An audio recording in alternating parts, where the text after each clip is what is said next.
लीटा गोसाई तो मानमी को ठेन तीन अक्तो मारांग बुरु मेनते उपरुम लेनाय।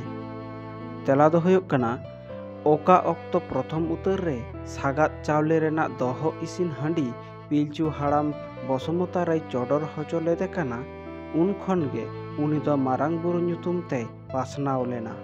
मेनेत दो उन रे प्रथम उतर रे उनी लीटा गोसाई गे पिलचू हाड़ामे चोडर अक्तो रे जोहार गोसाई मारांग बुरु मेन काते गे बाखेड़ दोय एतहब लेदाय। लीटा गोसाई मेनेत उनी मारांग बुरु दो पहले उतर दहो इसिन हांडी चोडर काते ᱧᱩ लहारे ओना बाखराते पिलचू ताकिन जहाय बाचक आकात किन ताहें ओना दो चेद लेका। बाचक दो नोंका ताहें कना मिद फुड़ुक ᱧᱩले रेदो रान रेना कमी एमाय, बार फुड़ुक तेदो धरम बड़िजोआ और पे फुड़ुक तेदो ᱧᱩ लेखान सानामा आद चाबाआ।